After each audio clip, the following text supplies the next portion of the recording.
Hello everyone, I hope आप सब बहुत अच्छे होंगे। आपकी पढ़ाई बहुत ज़बरदस्त और शानदार चल रही होगी। मैं आप सभी का अपने यूट्यूब चैनल परीक्षा जंक्शन पे स्वागत करती हूँ। मेरा नाम है पिंकी वर्मा, आपकी रीजनिंग मेंटोर, फ्रेंड, दोस्त, कुछ भी समझ सकते हैं। बस हमारा मेन मकसद क्या होना चाहिए, हमें यहाँ पर अपनी चीज़ों को अकॉर्डिंग टू एग्जाम पैटर्न सीखते हुए चलना है। अब जैसे कि हमें पता है हमारा आज का सेशन होने वाला है स्टूडेंट ब्लड रिलेशन। लेकिन अगर आपको ब्लड रिलेशन के चैप्टर को स्टार्ट करने से पहले हम कुछ डिस्कस करते हैं। फॉर एग्जांपल आपका कोई डाउट है, कोई क्वेरी है, तो आप हमारे साथ पर्सनली भी कनेक्ट हो सकते हैं। आपको हमारे इन सब चैनल्स का लिंक आपको डिस्क्रिप्शन बॉक्स में मिल जाएगा।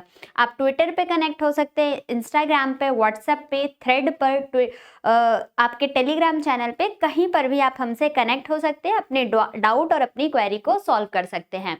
हमारी वेबसाइट भी है www.parikshajn.com पर भी आप कनेक्ट कर सकते हैं। साथ ही साथ यहाँ पर हम आपको फ्री एजुकेशन प्रोवाइड करते हैं।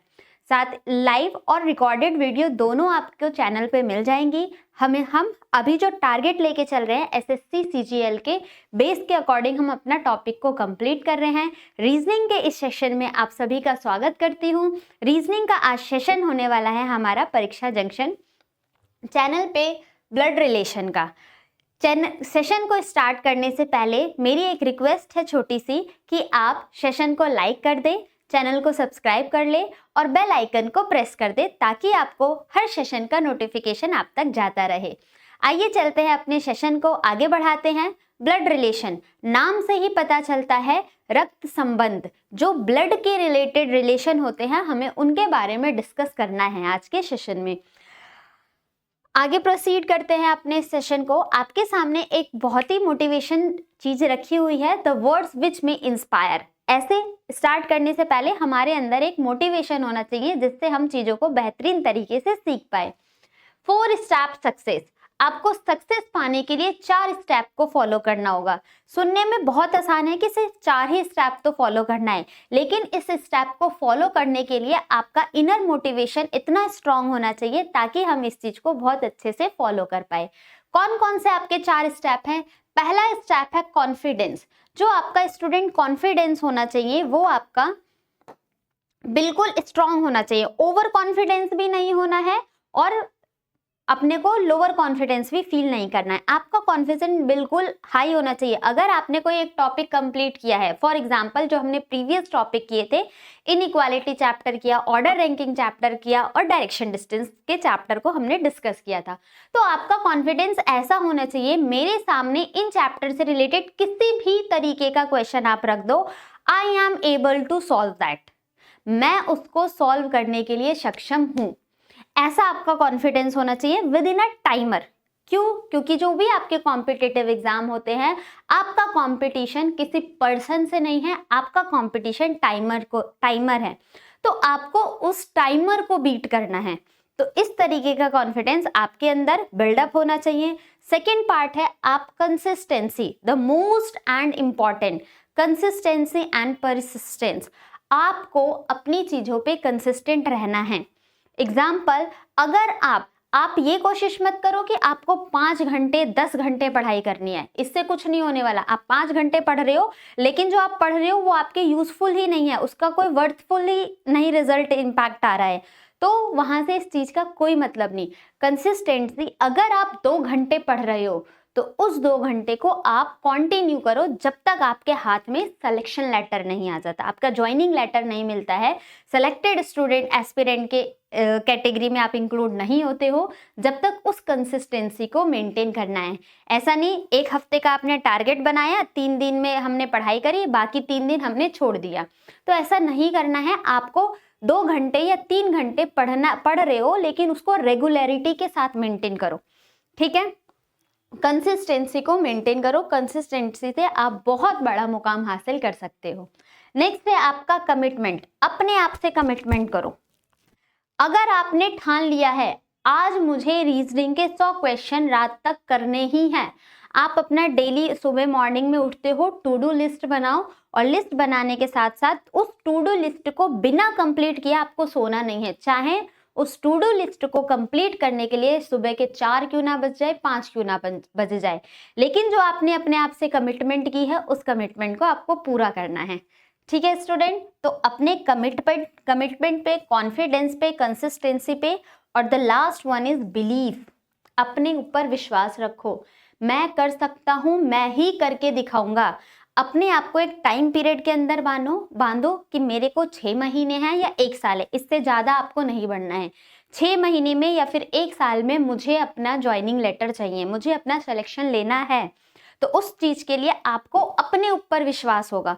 बहुत लोग ऐसे मिलेंगे, आपके रिलेटिव्स होंगे, आपके कुछ फ्रेंड्स ऐसे होंगे जो आपको डाउनवर्ड, नीचे की तरफ झुकाएंगे, पीछे खींचेंगे, आपको ऐसी चीज़ें बोलेंगे कि आप बिल्कुल हिम्मत हार जाओगे। लेकिन आपको अपने ऊपर बिलीफ रखना है, ट्रस्ट आपको अपने ऊपर रखना है कि लोगों का तो काम है बोलने का, लेकिन मुझे उनका जवाब कैसे देना है, अपना एक्शन लेके, अपने कामों पे कंसिस्टेंसी के साथ मेंटेन होके मुझे उनका रिप्लाई कुछ करके दिखाना है। ठीक, वर्ड शब्दों से आप उनसे लड़ाई नहीं करो, आर्ग्यूमेंट नहीं करो, अपने वर्ड से, अपने काम से, अपने एक्शन से उनके बातों का जवाब देना है। तो अपने ऊपर बिलीफ रख के, ट्रस्ट रखो अपने ऊपर। तो ये 4 चीजें अगर आपने कंसिस्टेंसी के साथ मेंटेन कर ली, फाइनली एट द एंड आप अपने सक्सेस के पास पहुंच जाओगे, इसी चीजों को, इन्हीं 4 स्टेप को फॉलो करते हुए। आई होप आपको ये चीज अच्छी लगी होगी, मोटिवेशन आया होगा। तो इसी मोटिवेशन के साथ हम अपने सेशन को स्टार्ट करते हैं। Basic concept of blood relation. Blood relation का बेसिक कॉन्सेप्ट, ब्लड रिलेशन मतलब क्या होता है, रक्त संबंध।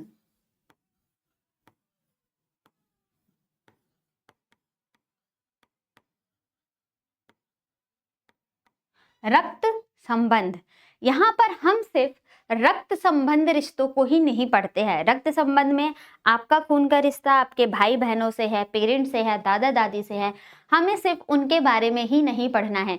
कुछ टाइम बाद जब हम अपने कुछ टाइम पीरियड को, अपनी एज को बिता देते हैं, तो वहाँ पर हमारे पास कुछ और रिलेशन जुड़ जाते हैं। बहुत ही इंटरेस्टिंग टॉपिक होने वाला है स्टूडेंट। कुछ और रिश्ते जुड़ जाते हैं आफ्टर मैरिज, शादी के बाद। तो हम यहाँ पर 2 तरीके के ब्लड रिलेशन में रिश्तों को पढ़ते हैं। एक तो हो जाते हैं आपके ब्लड का रिलेशन, और दूसरा हो जाता है स्टूडेंट आपके इन लॉज के रिलेशन, कानूनी तौर पे जो बनाए जाते हैं इन लॉज।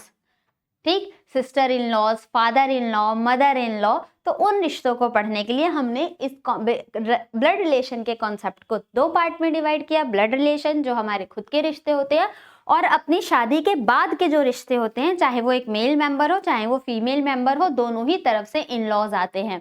अगर एक मेल है तो उसके भी सास ससुर होंगे, कोई फीमेल है तो उसके भी सास ससुर होंगे। तो इन रिलेशन के बारे में हमें बहुत डिटेल में पढ़ना है। क्यों? क्योंकि इससे रिलेटेड क्वेश्चन हमारे एग्जाम में दिए जाते हैं। एसएससी का आप प्रीलिम्स टियर 1 देने जाते हो तो वहां पर एक क्वेश्चन आपको 2 मार्क्स का मिलता है, और इसी टाइप के क्वेश्चन आपको टियर 2 में देखने को मिलते हैं, तो वही एक क्वेश्चन आपको 3 मार्क्स का मिलता है। तो ये मार्क्स ग्रैब करने के लिए हमें इस टॉपिक को बहुत केयरफुली होके और बहुत इंटरेस्टिंग तरीके से पढ़ना है आज के इस सेशन में। अब ब्लड रिलेशन का चैप्टर जो है, ब्लड से रिलेटेड रिलेशन को पढ़ने के लिए हमें कुछ बेसिक चीज़ों की इंफॉर्मेशन होनी चाहिए। फॉर एग्जाम्पल, जब भी ब्लड रिलेशन का टॉपिक दिया जाए तो आपको अपने से रिलेट करके क्वेश्चंस में रिलेशन को फाइंड आउट करना होता है। अब कैसे? जैसे कुछ वर्ड्स हैं, कुछ वर्ड आपके सामने लिख रही हूँ, जिन वर्ड्स का यूज हम यहाँ पर करने वाले हैं। सपोज दैट पहला वर्ड है पैटर्नल। तो पैटर्नल का मीनिंग क्या होता है?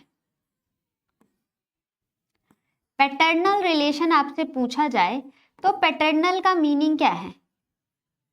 पैटर्नल का स्टूडेंट मीनिंग ये निकला, रिलेशन फ्रॉम फादर साइड, वो रिलेशन जो पापा की तरफ के होते हैं। देखो हिंदी में तो बहुत सारे, पापा के अगर बड़े भाई हैं तो वो हमारे ताऊ जी हुए, पापा के अगर छोटे भाई हैं तो वो हमारे चाचा जी हुए।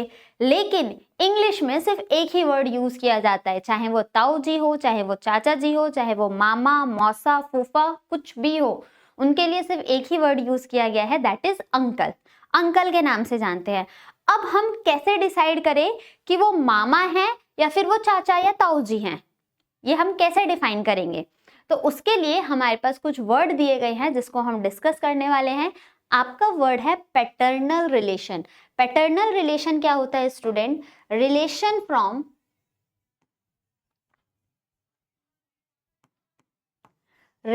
From father side. जो रिलेशन फादर की तरफ से होते हैं उसको हम बोलते हैं relation from father side. For example, अगर आपके चाचा जी की बात की जा रही है तो वहां पर आप बोलोगे पैटर्नल अंकल। चाचा या ताऊ जी की बात की जा रही है तो वहां पर हम बोलते हैं पैटर्नल अंकल। डिफाइन हो जाएगा पैटर्नल अंकल बोलते ही। इसी तरीके से अगर आप मैटरनल रिलेशन के बारे में बताओ तो यहां से हम इजली बता सकते हैं कि मैटरनल रिलेशन किसे कहा जाता है। मैटरनल रिलेशन का मीनिंग क्या हो गया? Relation from mother side. वो relations from mother side.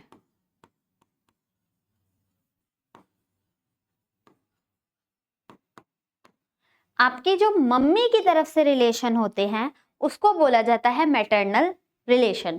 For example, अगर आपके मामी की बात की जा रही है तो वो मैटरनल आंट कहलाएंगी। अगर आपके बुआ की बात की जा रही है तो वो आपकी पैटर्नल आंट कहलाएंगी, आपके पापा की तरफ। देखो, पी से याद करना बहुत आसान है। पी से होता है पापा तो पैटर्नल, एम से होता है मम्मी तो मैटरनल। इजी है। आगे देखें, इसी के साथ साथ हमारे पास और भी वर्ड होते हैं स्पाउस। ये उन वर्ड पे हम डिस्कस कर रहे हैं जो आगे जाके आपको कंफ्यूज करे, तो उस कंफ्यूजन से बचने के लिए हम पहले इन टॉपिक पे डिस्कस कर लेते हैं। स्पाउस। स्पाउस का मीनिंग क्या होता है स्टूडेंट? हस्बैंड वाइफ के रिलेशन को, जब भी हस्बैंड वाइफ एक साथ आते हैं तो उसको बोला जाता है spouse. Relation of husband and wife.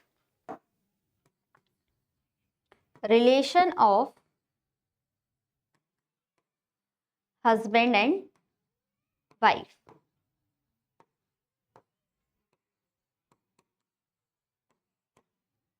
ठीक। नेक्स्ट आपका वर्ड आता है sibling.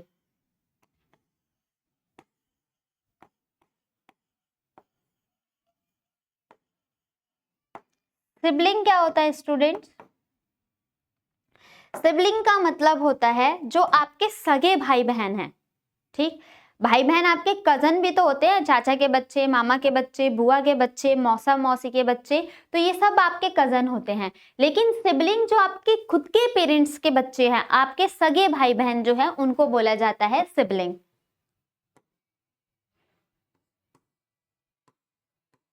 Brother and sister from our own parents. हमारे पेरेंट्स के ही खुद के जो भाई बहन होते हैं, brother and sister from our own parents, हमारे पेरेंट्स के ओन पेरेंट्स चिल्ड्रन, हम उनको क्या बोलते हैं? सिबलिंग्स। कजन क्या हो गए? जो आपके इन लॉज, जो आपके पैटर्नल या मैटरनल अंकल आंट, उनके बच्चों को हम बोलते हैं कजन। ठीक। नेक्स्ट पॉइंट आपको ये ध्यान देना है, नेक्स्ट पॉइंट स्टूडेंट आपको ये ध्यान देना है, हम जब जेंडर को डिफाइन कर रहे होंगे तो हम जेंडर, अगर किसी का नाम दिया है तो ब्लड रिलेशन के टॉपिक पे हम सिर्फ नाम से जेंडर डिफाइन नहीं कर सकते। अगर आपके सामने बोला गया है अंजलि इज द, तो अंजलि के नाम से आप ये नहीं बता पाओगे कि अंजलि मेल मेंबर है या फीमेल मेंबर है। ब्लड रिलेशन के टॉपिक में जब तक क्वेश्चन में मेंशन नहीं है, हम किसी के नाम से जेंडर डिफाइन नहीं कर सकते हैं। ठीक। जेंडर डिफाइन हम किस किस नाम से नहीं कर सकते? अगर आपके सामने किसी का नेम दिया हो, चाहे वो मेल, अंजलि, मुझे पता है कि अंजलि एक लड़की का नाम है, लेकिन उससे रिलेटेड अगर कोई इंफॉर्मेशन नहीं है तो हम नहीं बता सकते कि अंजलि फीमेल होगी या मेल। तो जेंडर से हम किसी का नाम डिसाइड नहीं कर सकते। नेक्स्ट आता है स्टूडेंट, अगर आपके सामने चाइल्ड या फिर चिल्ड्रन दिया है तो यहां से भी हम कोई जेंडर डिफाइन नहीं कर पाएंगे। थर्ड, सिबलिंग दिया है, स्पाउस गिवन है,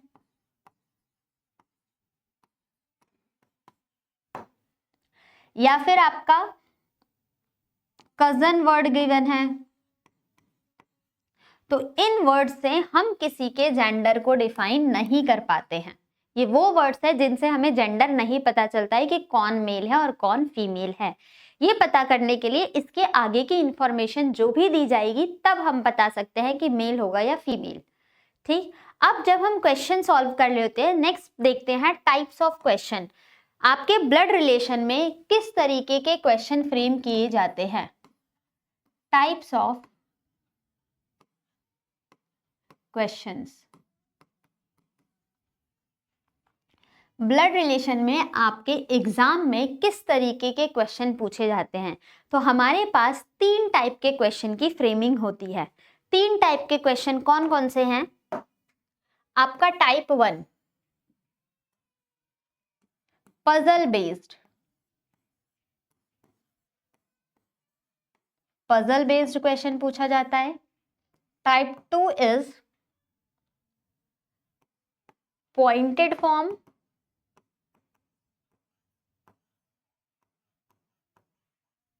या हम इसको इंडिकेटिंग फॉर्म भी बोल सकते हैं, इंडिकेटिंग फॉर्म। और थर्ड होता है स्टूडेंट आपका coded blood relation.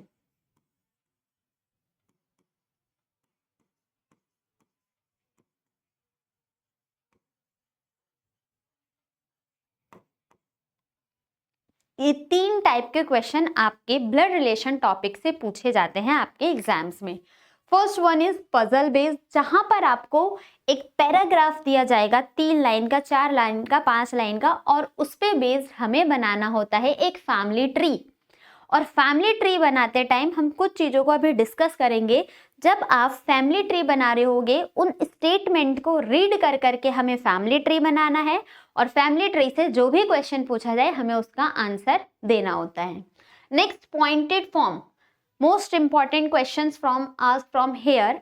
Pointed form या इंडिकेटिंग फॉर्म। पॉइंटेड का मतलब हो गया इशारा करके, इंडिकेटिंग फॉर्म का भी मतलब हो गया इशारा करके। जब आपको ये बताया जाए इशारा करके कि वो मेरे पापा के इकलौते बेटे की वाइफ का बेटा है,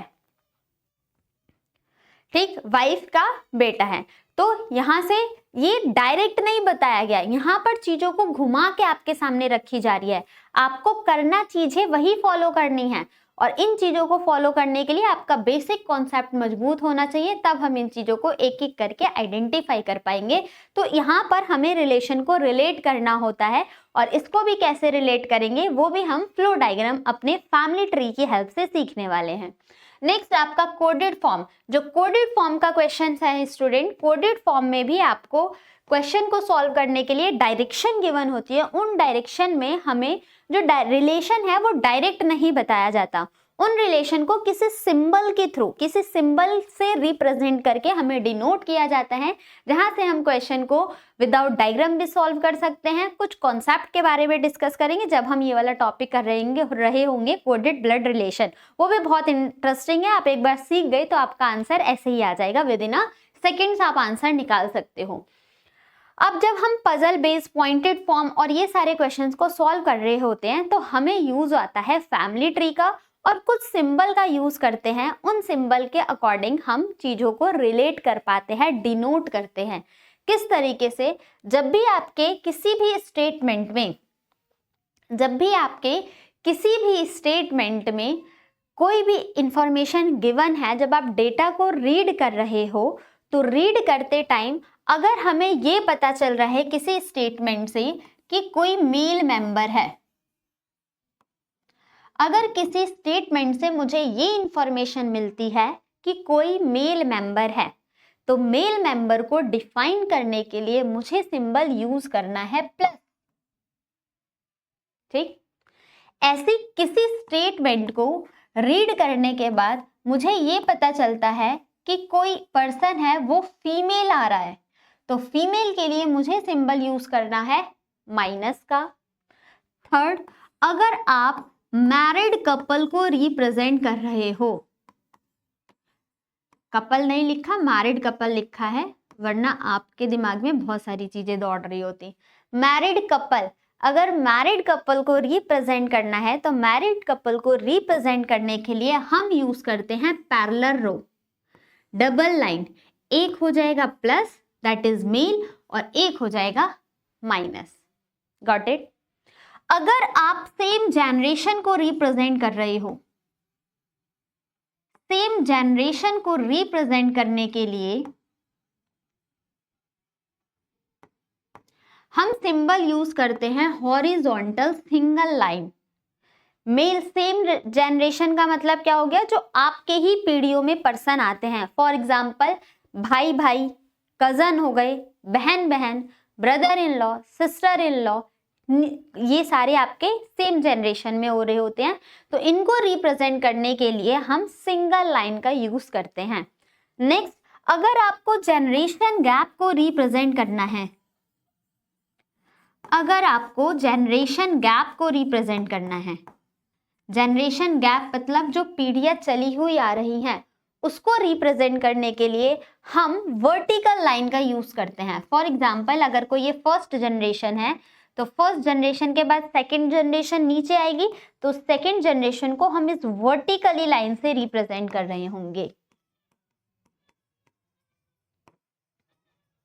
या फिर सेकेंड जनरेशन के बाद आप थर्ड जनरेशन पे जाओगे तो जो ये आपका वर्टिकली लाइन है स्टूडेंट, इसके हेल्प से हम इसको रिप्रेजेंट करते हैं जनरेशन गैप को। आई होप ये 5 सिंबल हमें यूज करने हैं जब हम आगे की चीज़ों को सॉल्व कर रहे होंगे। तो कौन कौन सी चीज़? जब भी किसी स्टेटमेंट से हमें मेल मेंबर के बारे में पता चलता है तो वहां पर हम यूज करेंगे प्लस साइन। फीमेल मेंबर के बारे में पता चलता है तो वहां पर हम यूज करेंगे माइनस साइन। जब भी मैरिड कपल को रिप्रेजेंट किया जाए वहां पर हम सिंबल यूज करने वाले हैं पैरेलल रो को। मैरिड कपल एक मेल एक फीमेल हो जाएगा, ज़्यादा दिमाग नहीं लगाना है कि अब तो मेल मेल भी शादी कर लेते हैं, फीमेल फीमेल भी शादी। तो हमारे ब्लड रिलेशन में इससे रिलेटेड एग्जाम में क्वेश्चन नहीं पूछा जाता, तो हमें उतना ही सीखना है जितने हमारे एग्जाम के लिए रिलेवेंट है। Got it? Next, same generation को रिप्रेजेंट करना है, तो सेम जनरेशन को रिप्रेजेंट करने के लिए हमें हॉरिजॉन्टल लाइन का यूज करना है, और जनरेशन गैप को रिप्रेजेंट करना है, वहां पर इसको रिप्रेजेंट करने के लिए हम वर्टिकल लाइन का यूज कर रहे होंगे। आई होप ये पॉइंट क्लियर हुआ होगा आप सभी को। इसके आगे जब अब हम सीखते हैं फैमिली ट्री, फैमिली ट्री कैसे बनाया जाता है। फैमिली ट्री बनाने के लिए आप फैमिली ट्री या जनरेशन ट्री भी बोल सकते हो। फैमिली ट्री या फिर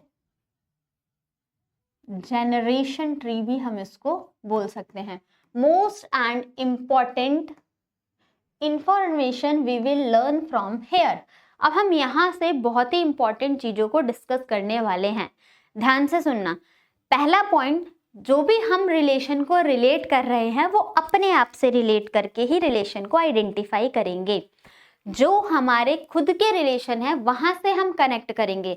हमारे पापा, हमारी मम्मी, हमारे चाचा, हमारी चाची, हमारे कज़न, हमारे दादा दादी, हमारे नाना नानी, हमारे बच्चे या फिर बच्चों के भी जो रिलेशन होंगे उन सब को हम खुद से रिलेट करेंगे। ठीक, खुद से रिलेट करने के लिए आप सपोज करो आप किसी एक मिड पॉइंट पर हो, यहाँ पर हो, आपने ये अपने आप को मान लिया, आप कौन हो? माई सेल्फ, आप ये खुद हो, चाहे वो मेल हो चाहे वो फीमेल। अब माई सेल्फ, मैं पिंकी, आपकी रीजनिंग मेंटर, तो मैं यहाँ पर अपने आप को पिंकी इमेजिन करके ही अपने रिलेशन को रिलेट करूंगी। आपका जो भी नाम है, आप जो भी हो, मेल हो या फीमेल हो, जो भी इस सेशन में बच्चे जुड़ के पढ़ रहे हैं, तो वहां पर भी आप अपने आप से फैमिली को रिलेट करना। My first question is that, मेरा पहला क्वेश्चन ये है आपसे कि आपकी जनरेशन में कौन कौन लोग आते हैं। आपकी जनरेशन में कौन कौन लोग आते हैं, तो आपकी जनरेशन में तो आप क्या बोलोगे, हमारे भाई बहन हो गए। ठीक, क्या सिर्फ भाई बहन हमारे जनरेशन में आते हैं?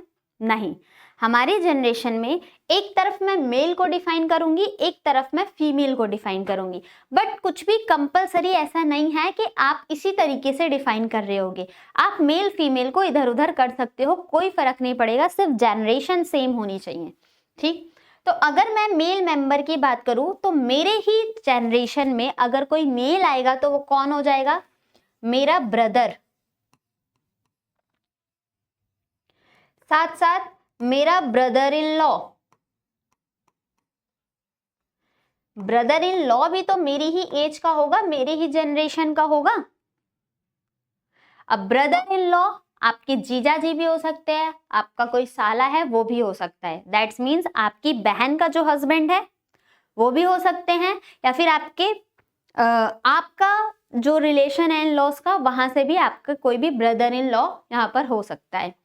और हम बात करें तो कोई मेल मेंबर या कोई मेल कजन है वो आपके जनरेशन में, और अगर कोई फीमेल है तो फीमेल के लिए उसका हस्बैंड भी उसके ही जनरेशन में आता है। तो कोई फीमेल है तो फीमेल के लिए उसका हस्बैंड भी उसके ही जनरेशन में आता है, तो यहाँ पर हस्बैंड भी सेम जनरेशन में ही हम इंक्लूड करते हैं। इसी तरीके से अगर हम फीमेल की बात करें तो फीमेल में आपके जनरेशन में कौन होता है, आपकी सिस्टर, सबसे पहले बहन, नेक्स्ट आपकी sister in law, sister in law, आपकी नंद, आपकी भाभी, आपकी देवरानी, आपकी जेठानी, जो भी है ये सब आपके सिस्टर इन लॉ कहलाएंगी।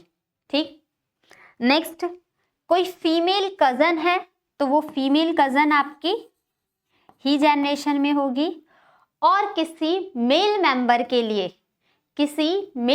के लिए जो उसकी वाइफ होगी वो भी आपके ही जनरेशन में होगी। तो मेल मेंबर के लिए जिससे उसकी शादी हुई है उसकी वाइफ उसके ही जनरेशन में इंक्लूड की जाएगी। तो ये तो हुए आपके जनरेशन के लोग।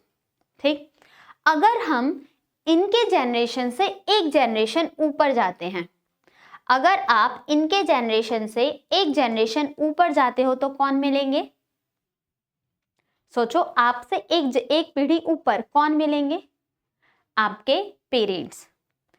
तो अगर हम अपनी जनरेशन से एक जनरेशन ऊपर की बात करें और मेल मेंबर की बात करें तो मेल में आ जाएंगे आपके फादर, और फीमेल में आ जाएंगी आपकी मदर। क्या सिर्फ हमारे मदर और फादर की जनरेशन में यही लोग होते हैं? हमारी जनरेशन से क्या सिर्फ एक यही है? हमारे जनरेशन से एक जनरेशन अबव क्या सिर्फ यही लोग हैं? नहीं, आपके अंकल और आपके फादर इन लॉ भी तो आपके फादर वाली ही जनरेशन में आते हैं। अब अंकल में जो भी हैं, मामा, मौसा, फूफा, चाचा, ताऊ, सब इंक्लूड है किसके अंदर? अंकल के अंदर। इसी तरीके से मदर के साथ हमारी आंट, मौसी, बुआ, चाची, ताई जी, मामी, ये सब किसके अंदर इंक्लूड की जाएंगी? आंट के अंदर। ठीक, बस ये हमारे हिंदी की रिलेशन में ही जो है कि ये मामा, चाचा, ताऊ, चाची, बुआ ये सब इंक्लूड होते हैं। इंग्लिश में सिर्फ एक वर्ड आंट, एक वर्ड अंकल। ठीक, और साथ ही साथ आपकी मदर इन लॉ, आपकी मदर इन लॉ भी आपके पेरेंट के ही जनरेशन के अंदर इंक्लूड किया जाता है। Got it? आपसे एक जनरेशन ऊपर की बात यहां तक समझ में आई। अगर आप इनसे एक जनरेशन और ऊपर जाते हो, इनकी जनरेशन से एक जनरेशन और ऊपर जाते हो, तो कौन मिलने वाले हैं? आपके ग्रैंड पेरेंट्स। ठीक, और ग्रैंड पेरेंट्स में अगर हम मेल मेंबर की बात करें तो आपके ग्रैंडफादर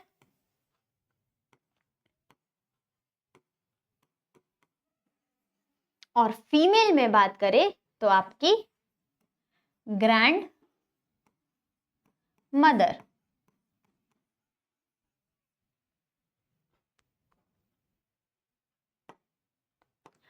अगर आप इनकी जनरेशन से भी एक जनरेशन ऊपर जाते हो तो इनकी जनरेशन से भी एक जनरेशन ऊपर जाते हैं तो हमें कौन मिलते हैं स्टूडेंट? ग्रेट ग्रैंडफादर, पर दादाजी, ग्रेट ग्रैंड फादर। और फीमेल में बात करें तो ग्रेट ग्रैंड मदर।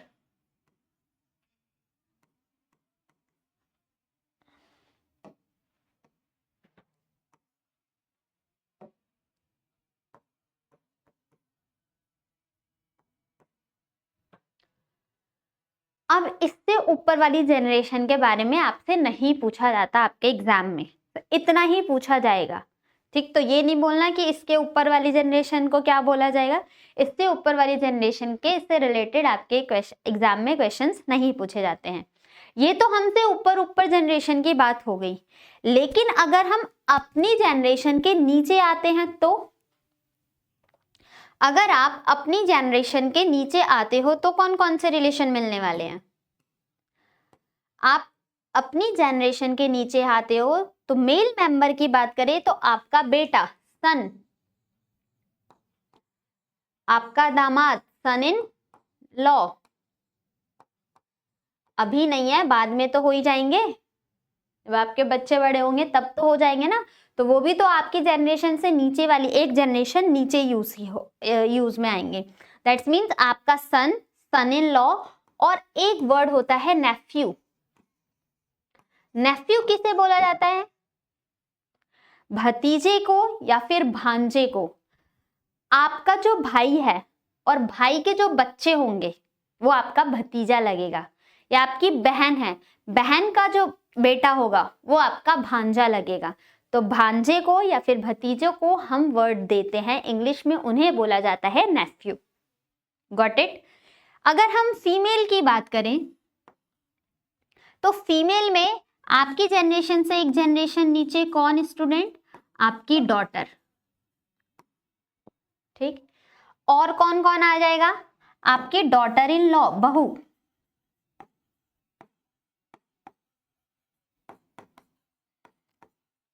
आपके बेटे की वाइफ, ठीक, डॉटर इन लॉ।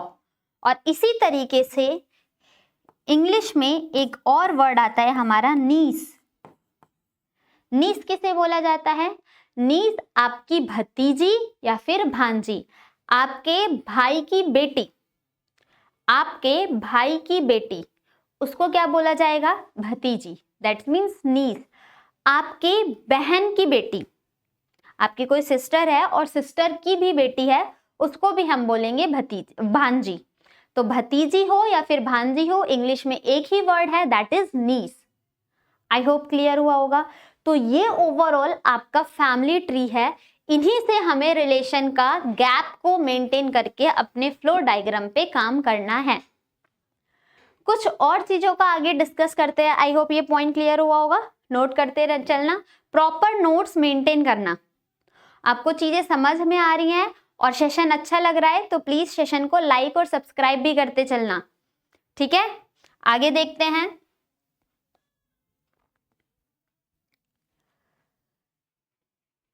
ये हमने डिस्कस कर लिया था। इसके ऊपर कुछ चीज और डिस्कस करते हैं। फॉर एग्जाम्पल, आपके सामने वर्ड दे दिया गया, कुछ वर्ड डिस्कस कर लेते हैं जो कि आपके क्वेश्चन में बोला जाएगा। जैसे बात की जाए सिस्टर इन लॉ की, तो सिस्टर इन लॉ यहां पर कौन हो जाएगा? अब सिस्टर इन लॉ को दो तरीके से हमारी सिस्टर इन लॉ हो सकती, दो या तीन चार, आपकी साली या फिर आपकी भाभी, दोनों सिस्टर इन लॉ।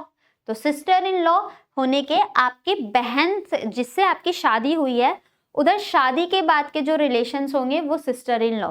ऐसे brother in law.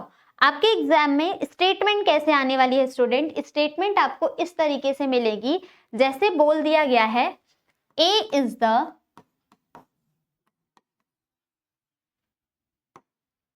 Son of B, A is the son of B। अब मैंने बोला इस स्टेटमेंट को रिप्रेजेंट करो फ्लो डायग्राम में, फैमिली ट्री में। तो A कौन है? सन है। A कौन है? बेटा है। अगर जब भी कंफ्यूज होते हो तो सिर्फ यहां तक के रिलेशन को पढ़ो, क्या मीनिंग निकल रहा है? A is the son, A son है। किसका सन है? B का। तो A सन है B का, तो जो B हो गए वो पापा भी हो सकते हैं, मम्मी भी हो सकते हैं, क्योंकि B के बारे में हमारे पास कोई इंफॉर्मेशन नहीं दी हुई। और जब तक हमारे पास कोई इंफॉर्मेशन ना हो, जब तक हम उस पर्सन का जेंडर नहीं डिफाइन कर सकते। जब तक किसी पर्सन की इंफॉर्मेशन हमारे पास ना गिवन हो, हम वहां पर किसी भी पर्सन के जेंडर को डिफाइन नहीं कर सकते। अब यहाँ पर बोला गया है A is the son of B, that's mean जो A है वो बेटा है। किसका? B का। और फ्लो डायग्राम में मुझे इसे रिप्रेजेंट करना है, तो A बेटा है ना, और बेटा आपके जनरेशन से एक जनरेशन नीचे आता है, तो वर्टिकली लाइन से हम जनरेशन गैप को रिप्रेजेंट करते हैं। तो A है वो सन है। अब सन से क्या पता चल रहा है? A का जेंडर क्या हो जाएगा? A एक मेल मेंबर हो जाएगा। और मेल मेंबर को रिप्रेजेंट करने के लिए हमें कौन से सिंबल को यूज करना है? प्लस। तो जो A है वो मेल मेंबर है, A सन है। किसका सन है? B का। तो जो भी इसके पेरेंट्स होंगे इसके ऊपर वाली जनरेशन में आएंगे ना, वो है B। अब B मदर भी हो सकते हैं और B फादर भी हो सकते हैं, उसके बारे में मुझे कोई इंफॉर्मेशन टिल नाउ नहीं पता, अभी तक नहीं गिवन है। तो जो A है वो सन हो गया किसका? B का। क्लियर? इसी तरीके से कुछ पॉइंट और देख लेते हैं। अगर आपके सामने बोल दिया जाए A is the nephew, A is the nephew of B। A जो है वो भतीजा है किसका? B का। अब इसको हम फ्लो डायग्राम के अकॉर्डिंग कैसे चेक करेंगे? अब भतीजा है तो यहां से आपकी पॉसिबिलिटी बन रही है, आपके भाई का भी बेटा हो सकता है नेफ्यू, आपके बहन का भी तो बेटा हो सकता है नेफ्यू, भांजा भी तो हो सकता है, क्योंकि यहाँ पर सिर्फ नेफ्यू बोला गया है। अब नेफ्यू से हम नहीं बता सकते भांजे की बात की गई है या फिर भतीजे की बात की गई है। तो हमें यहाँ पर दो पॉसिबिलिटी लेके चलना पड़ेगा। जिस भी डायग्राम में आप, जिस भी स्टेटमेंट में आपको पता चलता है किसी एक स्टेटमेंट से आपकी दो दो पॉसिबिलिटी निकल रही है, तो वहां पर हमें दो डायग्राम लेके दो फ्लो डायग्राम बनाने होंगे। For example A is the nephew of B, B का नेफ्यू, तो इसका मतलब ये हो सकता है B कोई एक पर्सन है, B का कोई भाई, और भाई का जो बेटा होगा, भाई का जो सन होगा, B का कोई भाई, और भाई को हम रिप्रेजेंट करते हैं सिंगल हॉरिजॉन्टल लाइन से, डिफाइन कर चुकी हूं पहले ही। B का कोई भाई और भाई का जो बेटा होगा वो आपका नेफ्यू कहलाएगा। इसके साथ साथ इसका मीनिंग ये भी तो निकल रहा है, B की कोई बहन, बहन को माइनस साइन से रिप्रेजेंट कर दिया हमने, B की कोई बहन है और बहन का बेटा, और बहन का बेटा उसके नीचे वाली जनरेशन में आएगा, और बेटा है तो हमने यहाँ पर प्लस साइन का यूज कर दिया। तो B की बहन और बहन का बेटा भी नेफ्यू हुआ, और भाई का बेटा भी नेफ्यू हुआ। तो ऐसा स्टेटमेंट दिखता है, तो हमें दोनों पॉसिबिलिटी लेके चलनी पड़ेगी। और कुछ पॉइंट डिस्कस करते हैं इसी से रिलेटेड। अगर आपके सामने स्टूडेंट स्टेटमेंट गिवन है, इन्हीं पॉइंट्स को हमें कनेक्ट करके पूरा पैसेज दिया जाता है, तो इन पॉइंट्स को ध्यान से समझते हुए चलना। अगर आपको बोल दिया जाए A is the daughter in law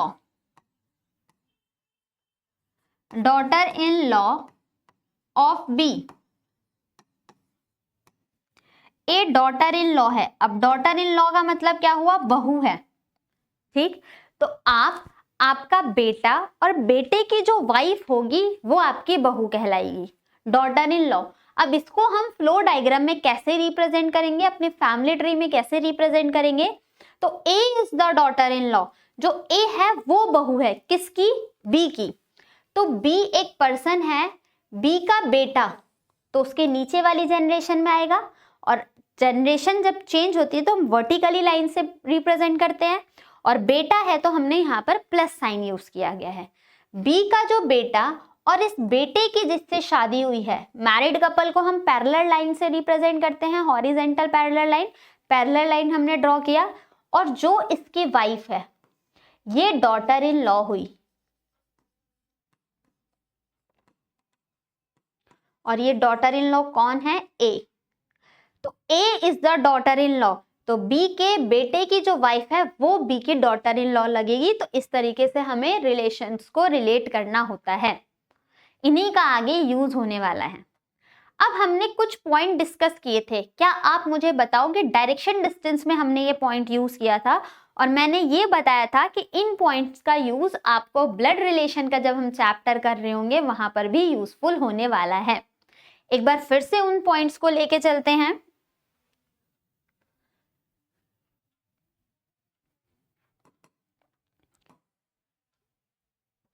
क्योंकि बहुत सारे स्टूडेंट, मैं ये सोच रही हूँ कि बहुत सारे स्टूडेंट मेरे सामने ऐसे होंगे जो आज ही इस सेशन में जुड़े हुए हैं, तो मेरी रिस्पॉन्सिबिलिटी ये बनती है कि मैं उन स्टूडेंट को भी इन पॉइंट्स को क्लियर करती हुई चलूं।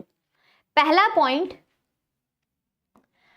किसी भी दो स्टेटमेंट के बीच में अगर आपका वर्ड यूज होता है एंड, बट या कॉमा लगा के इज, किसी भी दो स्टेटमेंट के बीच में अगर आपका वर्ड यूज होता है एंड, बट या कॉमा लगा के इज, तो ये किस एलिमेंट के लिए रिप्रेजेंट किया जाता है?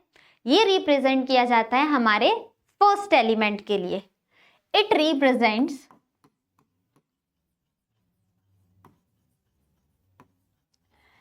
रिप्रेजेंट्स फर्स्ट एलिमेंट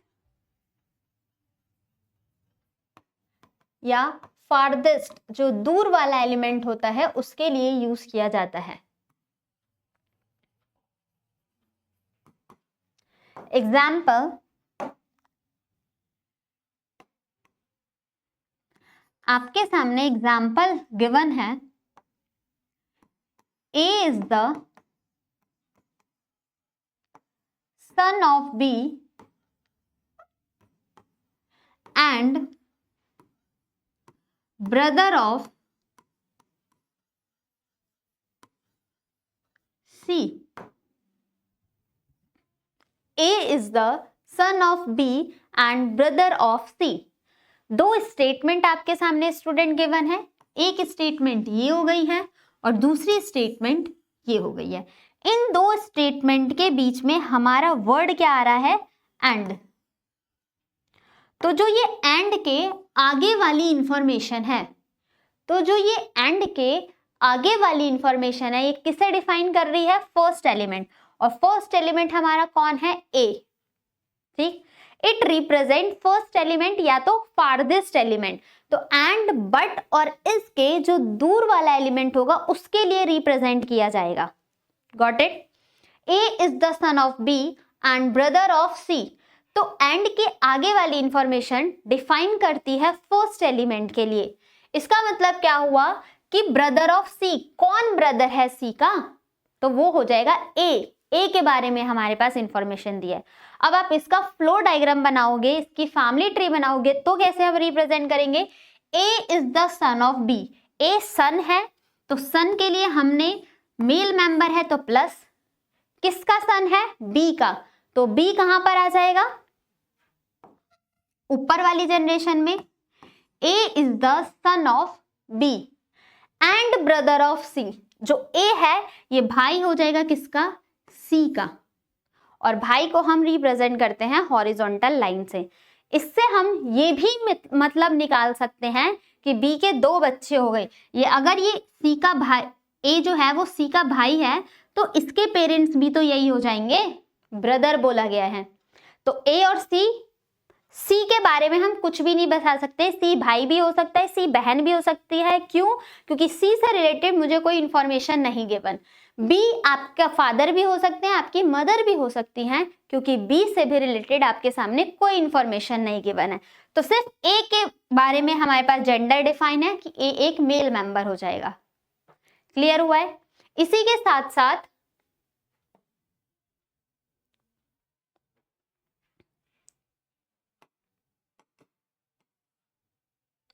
अगर हम बात करें किसी भी दो स्टेटमेंट के बीच में अगर आपका वर्ड यूज होता है विच, whom, whose या फिर who, WH word as a relative pronoun use किया जाए। WH word not as a question tag, question format में नहीं, WH वर्ड को as a relative pronoun use किया जाए तो ये वर्ड यूज किए जाते हैं हमेशा सेकंड एलिमेंट के लिए या फिर नियरेस्ट एलिमेंट के लिए। इट रिप्रेजेंट्स सेकंड एलिमेंट या फिर नियरेस्ट एलिमेंट, पास वाले एलिमेंट के लिए।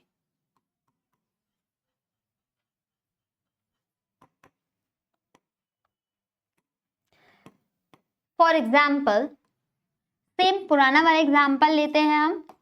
A is the son of B who is brother of C. Full stop.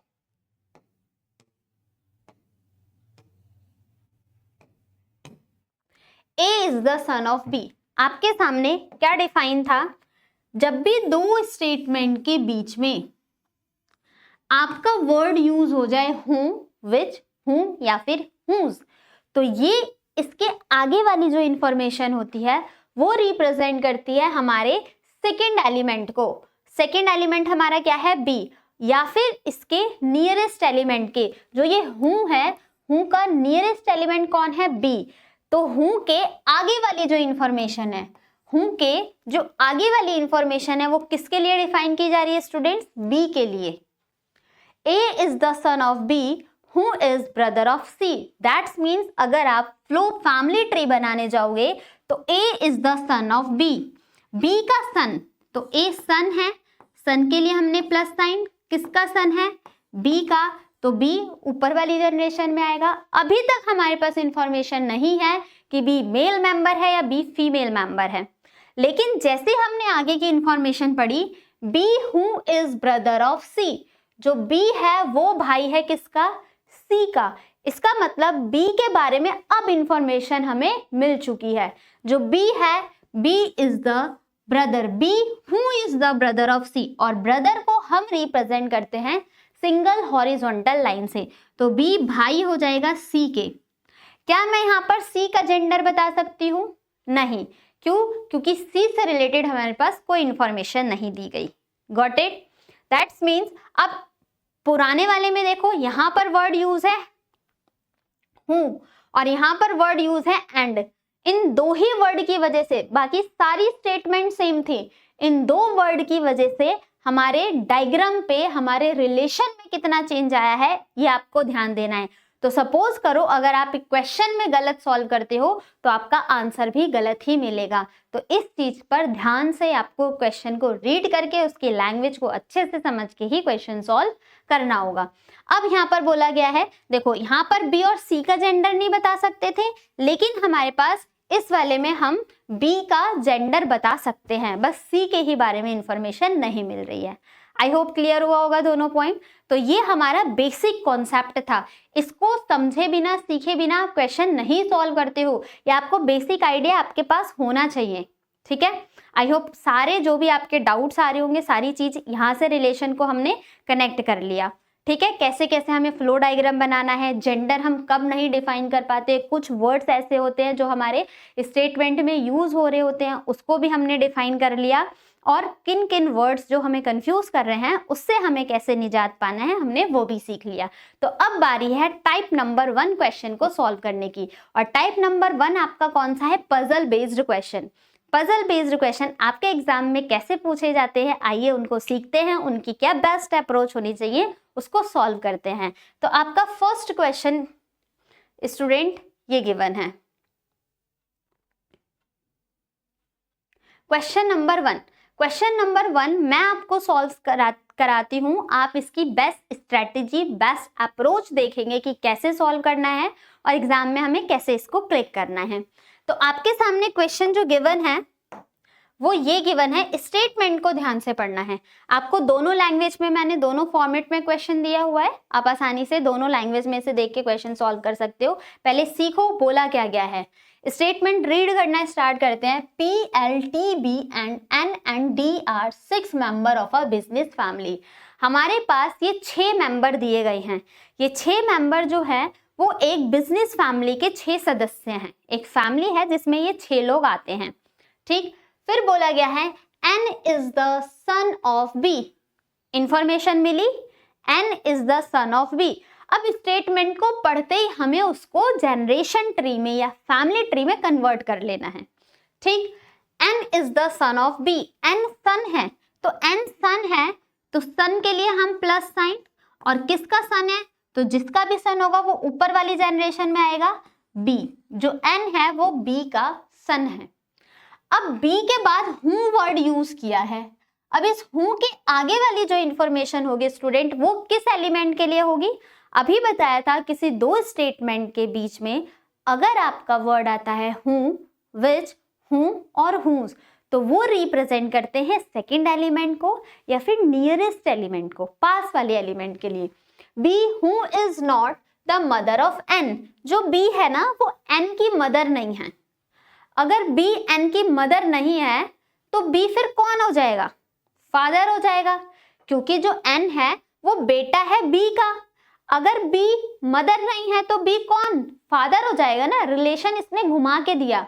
B who is not the mother of N, B mother नहीं है तो बी फादर हो जाएगा, और फादर एक मेल मेंबर होता है तो उसके लिए हमने साइन यूज किया है प्लस। आई होप बहुत आराम से समझा रही हूँ। फर्स्ट क्वेश्चन है, आपको कोई डाउट नहीं आ रहा होगा। आगे पढ़े। फिर बोला गया है L is the brother of B। Brother को किस लाइन से रिप्रेजेंट करते हैं हम? हॉरिजॉन्टल लाइन से। क्या बताया जा रहा है? L is the brother of B। जो L है वो B का भाई है, और भाई को हम रिप्रेजेंट करते हैं हॉरिजॉन्टल लाइन से, सिंगल हॉरिजॉन्टल लाइन से। तो L ब्रदर है, सिंगल लाइन हमने रिप्रेजेंट किया। L का भी जेंडर मुझे पता चल गया, क्या? L ब्रदर है तो वो प्लस हो जाएगा। Got it. नेक्स्ट आगे बढ़ते हैं। D and B are married couple। Married couple that's means D और B की शादी हुई है। तो D and B और मैरिड कपल को हम रिप्रेजेंट करते हैं डबल पैरेलल रो से। D and B are married couple। अब मुझे बताओ, यहाँ D के बारे में तो इंफॉर्मेशन नहीं दी गई कि D का जेंडर क्या होगा, लेकिन क्या हम D के जेंडर के बारे में बता सकते हैं D का जेंडर क्या होगा? तो हाँ, हम इसका जेंडर बता सकते हैं। अगर B मेल है तो उसने किसी फीमेल से ही तो शादी की होगी ना। तो D और B मैरिड कपल हैं। B का जेंडर मुझे पता है कि वो प्लस है, तो D बाय डिफॉल्ट माइनस हो जाएगी। D एक फीमेल मेंबर हो जाएगी उस फैमिली की। क्लियर हुआ? आई होप क्लियर हो रहा होगा। आगे बोला गया है T is the daughter of D। D की एक डॉटर है, बेटी है। तो अगर आपकी बेटी है तो आपके एक जनरेशन नीचे आएगी। D इज द कौन? T is the daughter of D। D की डॉटर उसके नीचे वाली जनरेशन में, और ये डॉटर है तो हमने इसको माइनस साइन से रिप्रेजेंट कर दिया। फिर आगे क्या बोला गया है? क्या मैं इस कंक्लूजन से ये T और D कौन हो जाएंगे ये बता सकते हैं?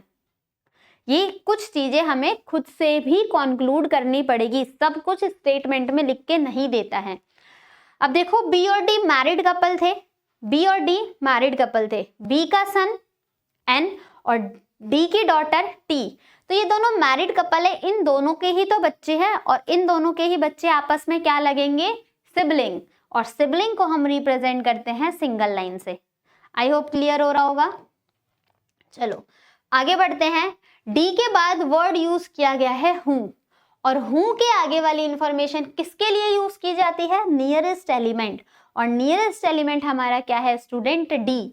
तो D who is the sister of P, जो डी है वो बहन है, किसकी बहन है?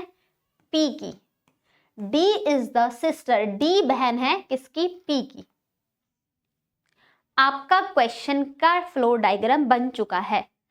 अब आप क्वेश्चन में देखो पूछा क्या गया है, डिमांड किस चीज की है क्वेश्चन में? ये पूछा जा रहा है how is N related to T, N कैसे संबंध है किससे? टी से। एन कैसे रिलेटेड है? टी से। How is N related to T, तो एन कौन है? टी का। अब यहां पर आप कंफ्यूज होगे, एन के बारे में पूछा गया है या टी के बारे में पूछा गया है, और ऑप्शन में आपको उन दोनों से ही रिलेटेड ऑप्शंस आपके सामने रखे गए होंगे। तो देखो कल हमने जो डायरेक्शन डिस्टेंस का चैप्टर किया था उसमें भी बताया था क्या, जो फर्स्ट एलिमेंट होता है उसी की डायरेक्शन दी जाती है और उसी की डायरेक्शन हमसे पूछी जाती है। उसी तरीके से अगर हम ब्लड रिलेशन में इस चीज को अप्लाई करें तो ब्लड रिलेशन में जो पहला एलिमेंट होता है उसी का रिलेशन हमें दिया जाता है या फिर हमें बताया भी जा रहा होता है या पूछा भी फर्स्ट एलिमेंट के बारे में ही होता है। तो यहाँ पर आपसे क्या पूछा गया है? How is N related to T, N कैसे रिलेटेड है? अगर आप सिर्फ इसको यहाँ तक रीड करते हो, how is N related, N का संबंध क्या है किससे? टी से। पहला वाला एलिमेंट क्वेश्चन टैग है, क्वेश्चन मार्क है। हाउ इज एन, एन का संबंध क्या है किससे? टी से। तो एन कौन लगेगा स्टूडेंट? एन एक मेल मेंबर हो जाएगा और किसका? टी। टी से ये मेल मेंबर है तो टी का क्या लगेगा? ये ब्रदर। तो एन कौन हो जाएगा? Brother. That is option number A is the correct answer of this question. लेकिन अगर यहीं पर ये पूछ लिया जाता हाउ इज, अगर यहीं पर ये पूछ लिया जाता how is T related to N, T का रिलेशन अब क्या हो जाएगा एन से? तो टी उसकी सिस्टर हो जाएगी, ठीक। लेकिन करेक्ट आंसर इसका क्या होगा? ब्रदर। अब एक क्वेश्चन मैं इस क्वेश्चन से खुद से पूछती हूं, अगर आपसे पूछा होता, अगर क्वेश्चन में आपसे पूछा होता how is P related to, how is P related to B, P कौन है? P is a question mark, P कौन है किसका? B का। तो B की जो वाइफ है उसका, B की जो वाइफ है उसकी ये जो वाइफ है ये सिस्टर है। P कौन है? P के बारे में तो हमें पता ही नहीं है, P का तो कोई जेंडर ही नहीं दिया, लेकिन B के वाइफ की ये भाई भी हो सकता है और ये बहन भी हो सकती है, इसके बारे में कोई इंफॉर्मेशन नहीं है। P भाई भी हो सकता है और P बहन भी हो सकती है। सिर्फ ये बताया गया था ना D is the sister of P, सिर्फ D सिस्टर है तो D बहन है। D किसी भाई की भी बहन हो सकती है और D किसी बहन की भी तो बहन हो सकती है। सिर्फ D के बारे में पता है कि D बहन है, P के बारे में हमें कुछ नहीं पता, P भाई भी हो सकता है और P बहन भी हो सकती है। अब P आपका भाई या बहन है उसके लिए इंफॉर्मेशन नहीं है, तो बस हम यहाँ पर आंसर बोलेंगे C and D can not be determine, नहीं बताया जा सकता। या फिर क्या आपका आंसर होता? आप ऐसे लिख सकते थे आइदर ब्रदर इन लॉ, या तो वो B का साला लगता, ब्रदर इन लॉ, और सिस्टर इन लॉ, या तो वो B की सिस्टर इन लॉ लगती। आई होप क्लियर हुआ होगा। या तो आपके ऑप्शन में ये गिवन होता तो हम इसके साथ जाते, या फिर ये गिवन होता तो बेस्ट आंसर हमारा ये हो जाता अगर आपसे पूछा होता how is P related to B। I hope clear हो रहा होगा सारा। अगर क्लियर हो रहा है तो चैनल को सब्सक्राइब, बेल आइकन प्रेस और सेशन को लाइक करते रहिए। आगे बढ़ते हैं। क्वेश्चन नंबर 2,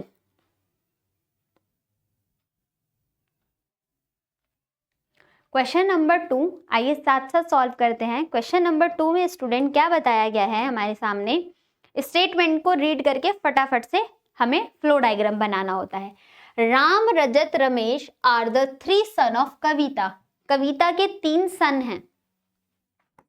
अब देखो नाम से पता तो चल रहा है क्या कि कविता एक लड़की होगी, लेकिन अभी हम नहीं बता सकते कि फीमेल है या मेल है। हमें पता है एक स्त्री है कविता, एक स्त्री का नाम होता है कविता, लेकिन यहाँ पर हम नाम से जेंडर डिफाइन नहीं कर सकते ब्लड रिलेशन के चैप्टर में।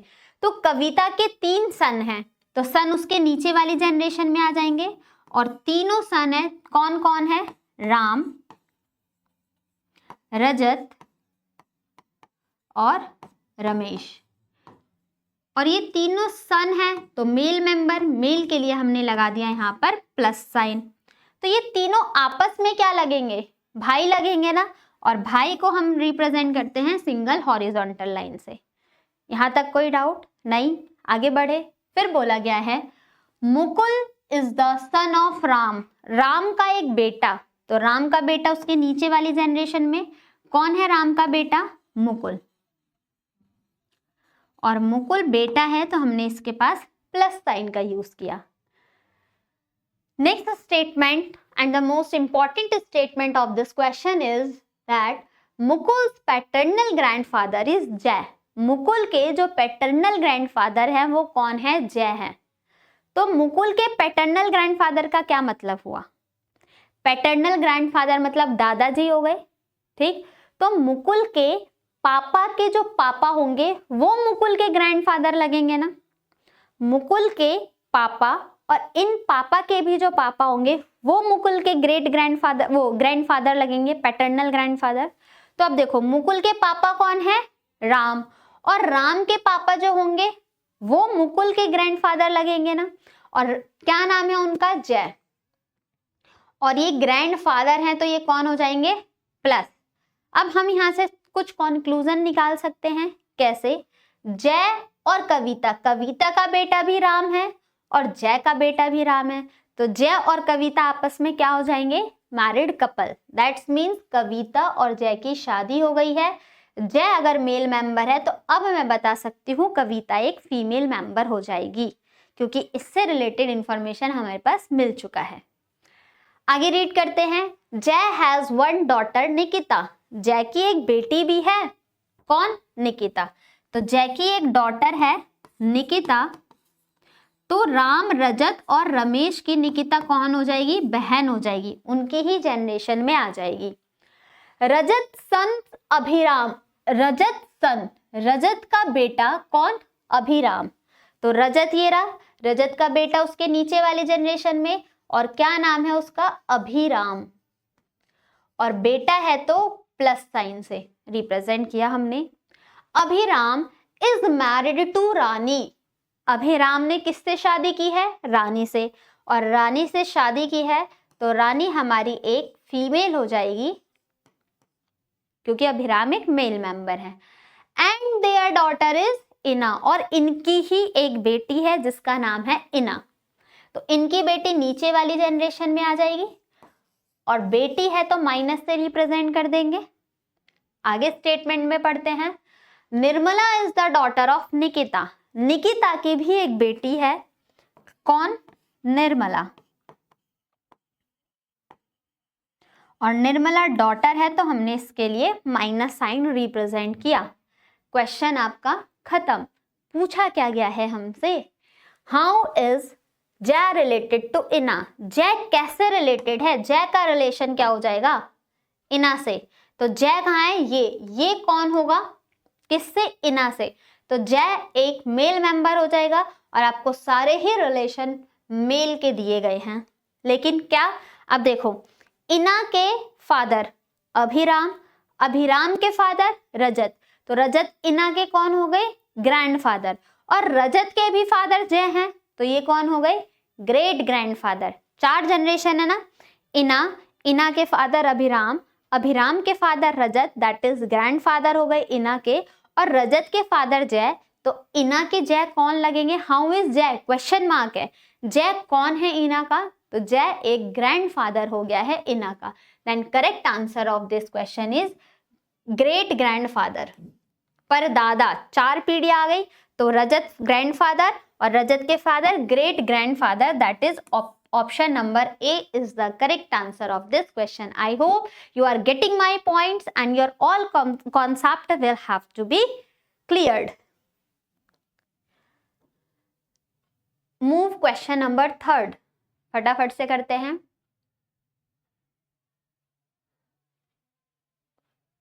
क्वेश्चन नंबर 3 क्या कहता है? Ramesh is the father of Manideep. Ramesh father है किसका? मणिदीप का। तो रमेश फादर है तो हमारे ऊपर वाली जनरेशन में मणिदीप का, तो ये है मणिदीप, और रमेश फादर है तो ऊपर वाली जनरेशन में, और रमेश फादर है तो एक मेल मेंबर हो गया, और मेल मेंबर को प्लस से डिफाइन किया गया। Ramesh has only 2 children. Ramesh के सिर्फ 2 ही बच्चे हैं, तो रमेश का एक बच्चा तो हमें मिल रहा है मणिदीप, दूसरे बच्चे के बारे में मुझे इंफॉर्मेशन नहीं पता, लेकिन जो भी बच्चा होगा इस मणिदीप का भाई भी हो सकता है और इस मणिदीप की बहन भी हो सकती है। Manideep is the brother of Niharika. अब मणिदीप का मैं जेंडर बता सकती हूँ, मणिदीप कौन है? Manideep is the brother of Niharika. Manideep brother है, किसका ब्रदर है? निहारिका का।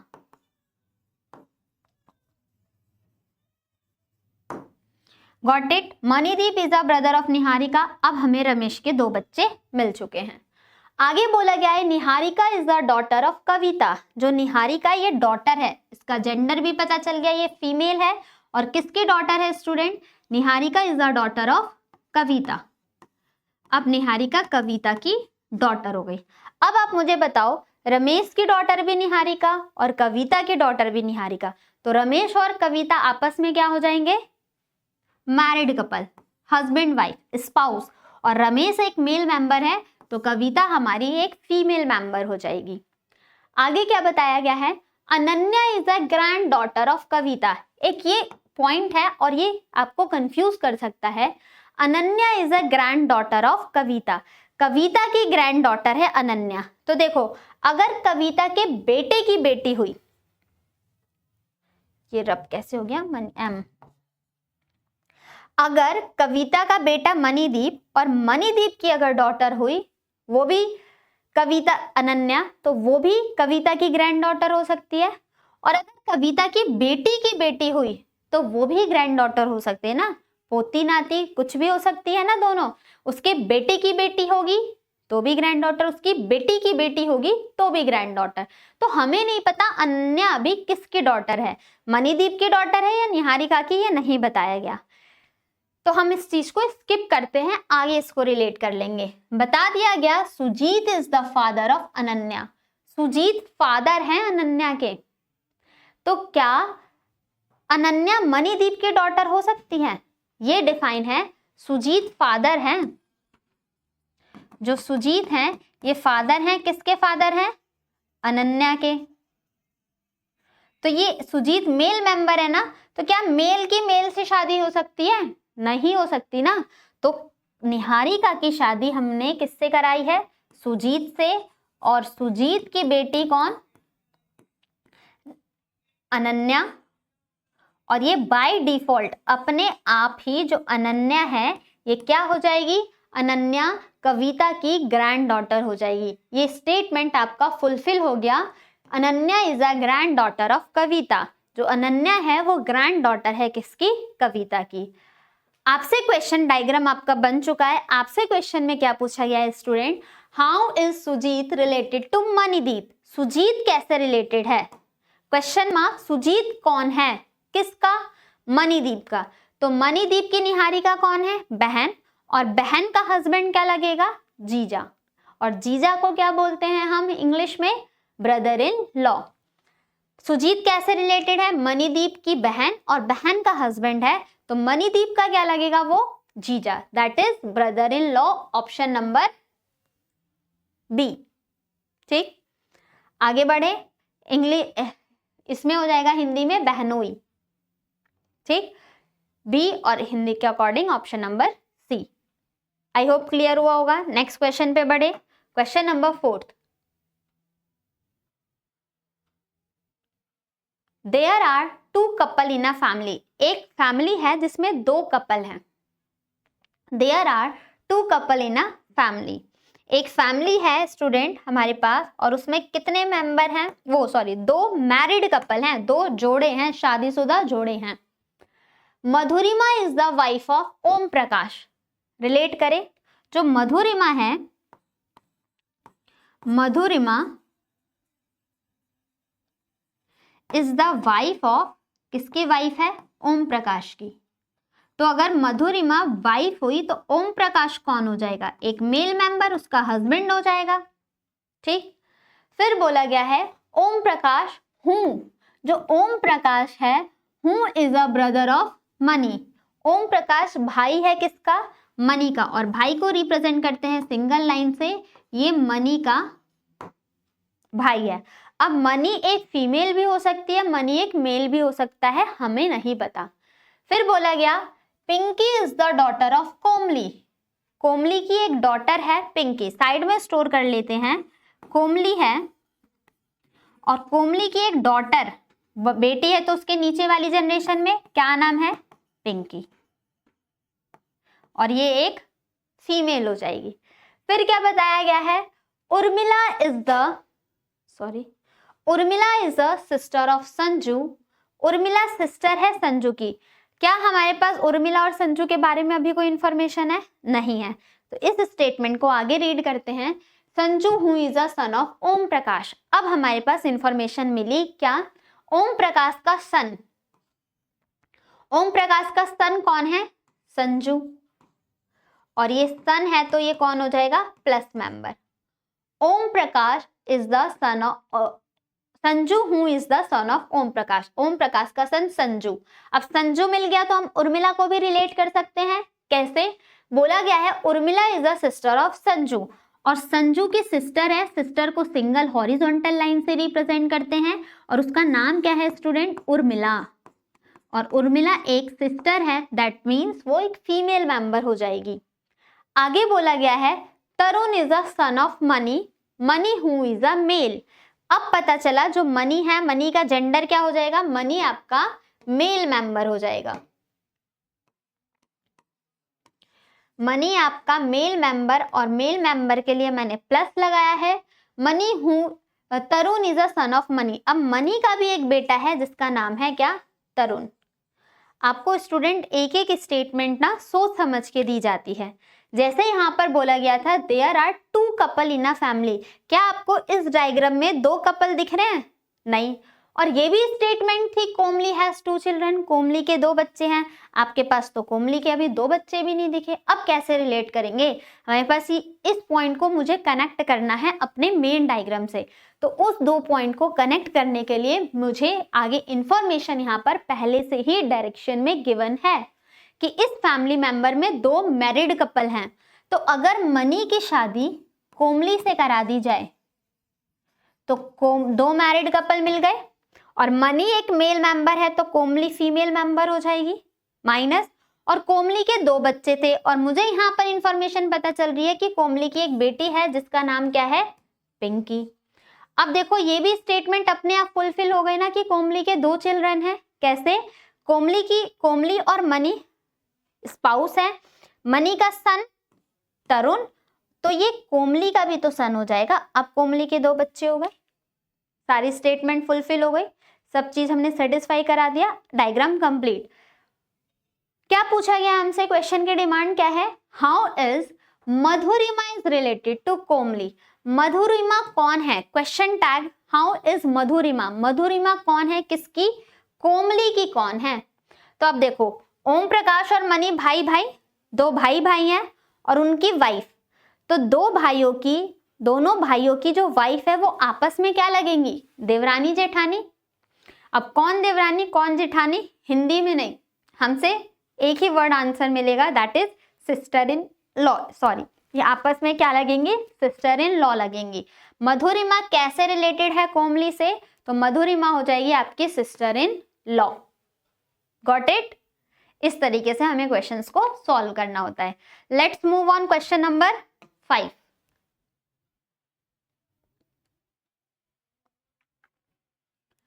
Question number 5, Swati is the daughter of Anil's only sister Akshara. Statement read करते हैं। Swati is the daughter of Anil's only sister Akshara. क्या है? अनिल की इकलौती बहन कौन? अक्षरा। और अनिल की इकलौती बहन है तो ये फीमेल हो जाएगी। Swati is the daughter of Anil's only sister. Anil की इकलौती बहन की डॉटर कौन है? स्वाति। तो स्वाति एक फीमेल मेंबर डॉटर है। तो अनिल्स मदर इज गौरी। अनिल की मदर कौन है? गौरी। इसको थोड़ा नीचे बनाती हूं।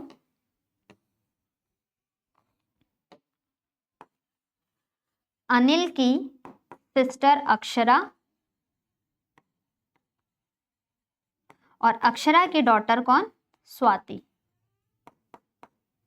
अब बोला गया है अनिल्स मदर इज गौरी। अनिल की जो मदर है वो गौरी है। तो अनिल की मदर इससे ऊपर वाली जनरेशन में, और नाम क्या है? गौरी। और मदर है तो ये माइनस हो जाएंगे। कामिनी इज गौरी मदर। अब गौरी की भी मदर है, तो गौरी की मदर इससे ऊपर वाली जनरेशन में क्या नाम है? कामिनी। और मदर है तो ये भी हमारी एक फीमेल हो जाएंगी। कामिनीज हस्बैंड इज गौरव। कामिनी के जो हस्बैंड है वो कौन है? गौरव। तो गौरव एक मेल मेंबर हो जाएगा।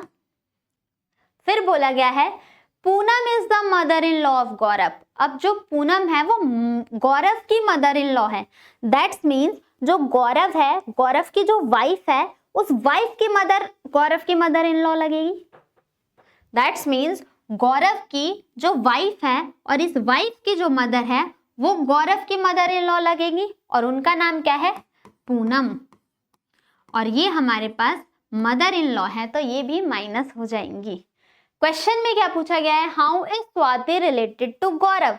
स्वाति कैसे रिलेटेड है गौरव से? आइए देखते हैं। गौरव की डॉटर कौन? गौरी। गौरी की डॉटर कौन? अक्षरा। और अक्षरा की डॉटर कौन? स्वाति। तो गौरव की डॉटर और डॉटर की डॉटर अक्षरा क्या हुई? Grand daughter. और ग्रैंड डॉटर की भी डॉटर है तो क्या हो जाएगी? ग्रेट ग्रैंड डॉटर, पर पोती। ठीक, great granddaughter. Option number B. आपके सामने ये भी लिखा है ग्रेट ग्रैंड डॉटर्स डॉटर, तो ग्रेट ग्रैंड डॉटर्स डॉटर्स नहीं है, ग्रेट ग्रैंड डॉटर है। Got it? Option number B is the correct answer of this question. Let's move on question number 6। Question number 6, Guna is the son of Shyamlal. फटाफट से draw करते हैं। जो जो information बताई गई है नोट करके सॉल्व करना है। Guna is the son of Shyamlal. जो गुना है वो सन है, किसका सन है? श्यामला का। गुना सन है तो प्लस, और किसका सन है? श्यामला। अब श्यामला मेल या female? Don't know. Hemant is the father of Manu. Side में स्टोर कर लेते हैं। जो हेमंत है वो फादर है किसका? मनु का। फिर बोला गया गुना इज मैरिड टू दीपा। गुना ने शादी किससे की है? दीपा से। तो दीपा का जेंडर मुझे पता चल जाएगा, दीपा एक फीमेल हो जाएगी। क्यों? क्योंकि जो गुना है वो एक मेल मेंबर है। फिर बोला गया है गुना and Manu are sibling.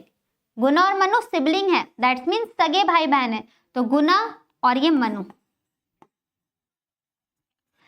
Manu का जेंडर नहीं पता, लेकिन मनु से रिलेटेड इंफॉर्मेशन क्या था कि जो हेमंत है वो फादर है मनु का। तो मनु का फादर ऊपर, और वो कौन है? हेमंत। और हेमंत फादर है तो प्लस, तो श्यामला क्या हो जाएगी? फीमेल हो जाएगी। और हेमंत और श्यामला मैरिड कपल हो जाएंगे। क्यों? क्योंकि मनु और गुना सिबलिंग हैं, और सिबलिंग सेम पेरेंट्स के जो बच्चे होते हैं, जो पेरेंट्स के बच्चे होते हैं आपस में एक दूसरे के सिबलिंग लगते हैं। फिर बोला गया है Prateek is the brother of Deepa. Deepa का एक ब्रदर है, कौन? प्रतीक।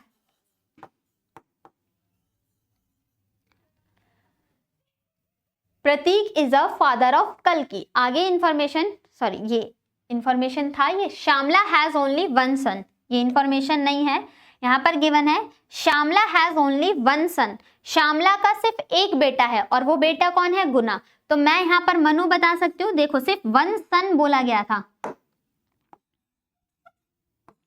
श्यामला का एक बेटा है तो ये उसका बच्चा ही तो है, तो फिर ये बेटी हो जाएगी।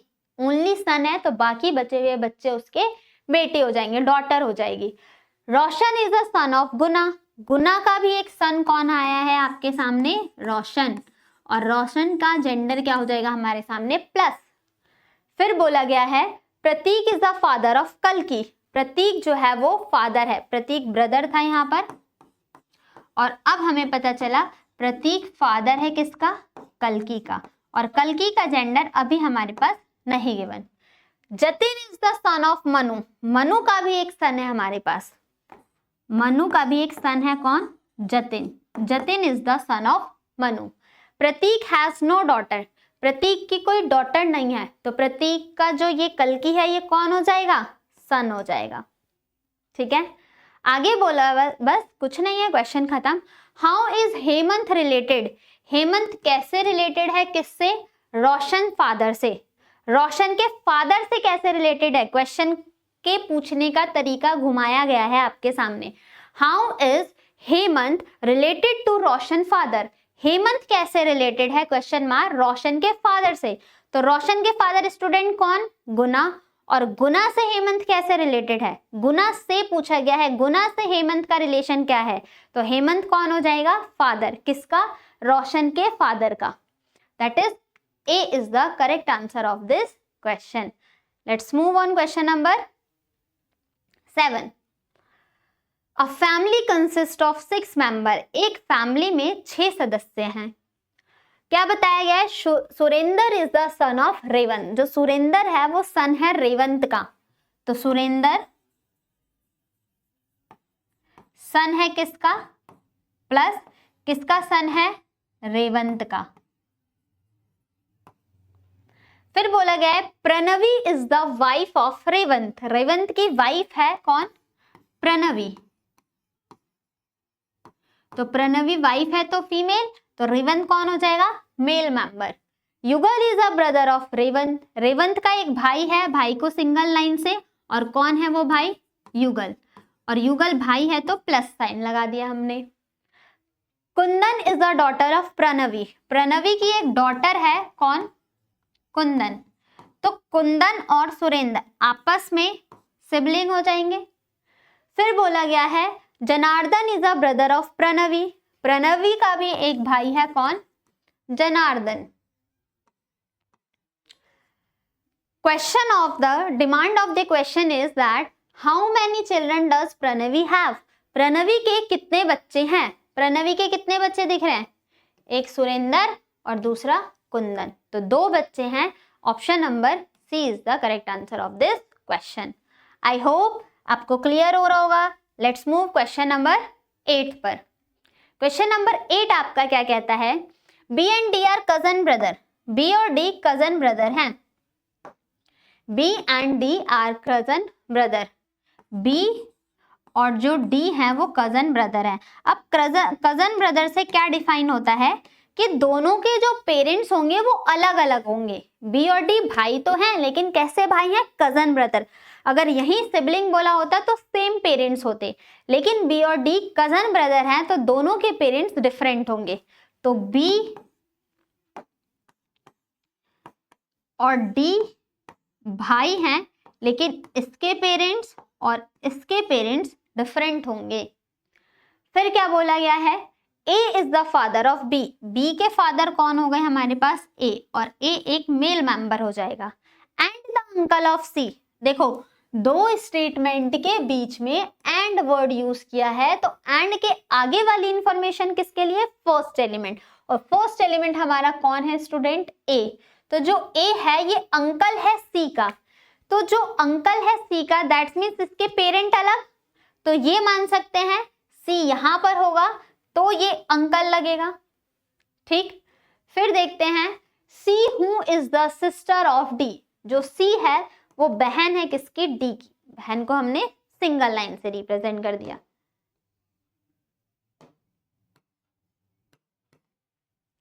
क्लियर, आगे बढ़ते हैं। आपसे बोला गया है C's mother is married to E, E who is a brother of A. जो सी की मदर है, सी की जो मदर है उसने शादी किससे की है, ई से, तो ई एक मेल मेंबर हो जाएगा। फिर बोला गया E who is a brother of A. जो ई है वो ए का भाई है, तो ई और ए भाई भाई हो गए, और भाई के ही बच्चे आपस में क्या लगते हैं, कजन। अब आपसे पूछा है हाउ इज, अब इसके बारे में हमारे पास कोई इंफॉर्मेशन नहीं गिवन है कि ये मेंबर कौन होगा। How is B related to C father, question mark, B कैसे रिलेटेड है सी के फादर से, सी का फादर कौन है, ई, दैट्स मीन्स वो हमसे ये पूछ रहा है ई से कैसे रिलेटेड है बी, तो ई का ये क्या लगेगा, ई के भाई का बेटा, दैट इज नेफ्यू, ई के भाई का बेटा नेफ्यू, भतीजा, तो बी कैसे रिलेटेड है ई से, तो ई का बी भतीजा लगेगा। Got it. Move on next question number 9th पर। कितने क्वेश्चन है मेरे पास, 9, 10, 11, 3 क्वेश्चन है, फटाफट से सॉल्व करते हैं। Himanshu is the daughter of Anjan, जो हिमांशु है वो डॉटर है किसका, अंजन का, तो अंजन का डॉटर, देखो हिमांशु मेल का नाम होता है लेकिन यहाँ पर बता दिया वो डॉटर है, फीमेल है। Himanshu is the daughter of Anjan. Mrinalini Archana sister has 1 son Rahul and 1 daughter Sunanya. इसको बाद में देखेंगे। अब देखो इस स्टेटमेंट का मीनिंग, मृणालिनी अर्चना की बहन है। मृणालिनी, नाम भी कितने विचित्र विचित्र से है ना स्टूडेंट्स। मृणालिनी अर्चना सिस्टर, मृणालिनी अर्चना की सिस्टर, हैज सन, कॉमा लगाया, हैज ये किसके लिए, मृणालिनी के लिए लगाया गया है। Mrinalini has a son Rahul and a daughter Sunanya, तो मृणालिनी के 2 बच्चे हैं, कौन कौन, सन हो गया आपका राहुल, सन है तो प्लस, और बेटी कौन है, सुनन्या, और सुनन्या एक फीमेल है, आपस में ये दोनों सिबलिंग हो गए। Kalpika is a mother of Kripal and sister of Sunanya's mother. Statement को देखो कैसे घुमाया जा रहा है। Kalpika is the mother of Kripal and sister of Sunanya's mother. अब सुनन्या की मदर साइड में स्टोर करते हैं, फिर आपस में दोनों की कनेक्टिविटी को कनेक्ट करेंगे। सुनन्या मदर, सुनन्या की मदर कौन, मृणालिनी हो गई। ये सिस्टर है, ये किसकी सिस्टर है, जो सुनन्या की मदर मृणालिनी, ये किसकी सिस्टर है, Kalpika is a sister of Kripal and mother of Kripal and sister. ये किसकी सिस्टर है, एंड के आगे वाली इंफॉर्मेशन किसके लिए डिफाइन करता है, फर्स्ट एलिमेंट, और फर्स्ट एलिमेंट कौन है, Kalpika. That's means sister of Sunanya's mother, जो कल्पिका है वो सिस्टर है किसकी, मृणालिनी की। And Kalpika is a mother, Kalpika mother भी है किसकी, कृपल की। देखो Kalpika is a mother of Kripal, जो कल्पिका है वो कृपल की मदर है, and sister of Sunanya mother, Sunanya की मदर की सिस्टर है। क्लियर हुआ। Next, Rahul is a cousin of Kripal. देखो राहुल कजन भी हो गया, ये दोनों बहनें, और बहन के बच्चे आपस में क्या लगेंगे, कजन। ये स्टेटमेंट सिर्फ कंफ्यूज करने के लिए दिया है, ऑलरेडी वो हमारा सेटल डाउन हो चुका है। Kripal is a brother of Himanshu.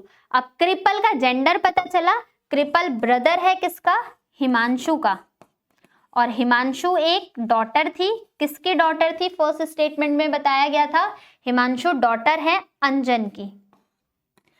अब अंजन और कल्पिका आपस में मेल मेंबर, वो मैरिड कपल, और कल्पिका फीमेल है तो अंजन एक मेल मेंबर हो जाएगा। हाउ इज अर्चना, आपसे पूछा है अर्चना कैसे रिलेटेड है। How is Archana related to Anjan, Archana कैसे रिलेटेड है किससे, अंजन से। तो देखो ये तीनों तो बहनें हैं ना, तो अंजन की बहन और बहन की बहन है ये, तो बहन की बहन अर्चना कौन लगेगी, sister in law. That is option number A is the correct answer of this question. Let's move question number 10, फटाफट से सॉल्व करते हैं। P, M, Z, A and L are part of a family of 5 member। 5 member हैं, 5 member में के ये 5 member बताए गए हैं, जिसमें से बोला गया है all except L are female, L को छोड़कर सब फीमेल हैं। Z and L are married, Z और एल की मैरिड है। अब एल को छोड़ के सब फीमेल है, तो एल एक मेल मेंबर, तो जेड हमारा फीमेल हो जाएगा। And married to P, Z and L are married, ये दोनों मैरिड है, ये नहीं बताया ये आपस में मैरिड है। जेड की भी शादी हुई है और एल की भी शादी हुई है। Are married and P, Z and L are married and P M A are either their children. Confusing point, Z की शादी किससे हुई है? एल से। एल एक मेल मेंबर है तो जेड फीमेल, और इसके 3 बच्चे हैं, there are 3 children, P M A, तो पी एम और ए इसके चिल्ड्रन हो गए, और चिल्ड्रन से हम जेंडर डिफाइन नहीं कर सकते। बस क्वेश्चन में कुछ नहीं पूछा, बोला गया है अब हमें ये स्टेटमेंट बता देगा कि इन सबका जेंडर क्या होगा। All are female except L, L को छोड़ के सब फीमेल है, तो ये भी फीमेल, ये भी फीमेल, ये भी फीमेल, और आपस में ये तीनों क्या हो जाएंगे स्टूडेंट? सिबलिंग हो जाएंगे। क्वेश्चन क्या है? How is M related to Z, M कौन है जेड का? तो जेड का ये एम क्या लगेगी? Daughter. That is option number D is the correct answer of this question. I hope clear हो रहा होगा। Last question of this session, इस सेशन का ये आपका आखिरी सवाल है। क्या है इस क्वेश्चन में? Janvi is a sister of Taruni, Taruni की सिस्टर कौन? जानवी, जानवी सिस्टर है। फिर बोला गया है तरुणी इज मैरिड टू दिलीप, तरुणी की शादी किससे हुई है? दिलीप से। अभी हम जेंडर नहीं बता सकते तरुणी और दिलीप का, बता दिया गया Dilip is the father of Raghu. अब जेंडर पता चल गया कि जो दिलीप है वो फादर है स्टूडेंट्स किसका? रघु का, रघु का फादर है, तो तरुणी कौन हो जाएगी? फीमेल हो जाएगी। Manoj is a son of Hima, Taruni is a mother in law of Hima, Taruni जो है वो मदर इन लॉ है किसकी? हिमा की। दैट्स मीन्स जो तरुणी का बेटा रघु है इसकी शादी अगर हमने किससे करा दी है? हिमा से, तो तरुणी मदर इन लॉ लगेगी।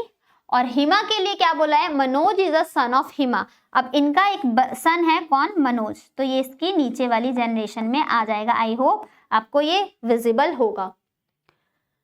फिर बोला गया है Dilip has only 1 son and no daughter, Dilip का सिर्फ एक सन है, तो एक सन यही है, तो ये हिमा कौन हो जाएगी? उसकी डॉटर इन लॉ, फीमेल हो जाएगी।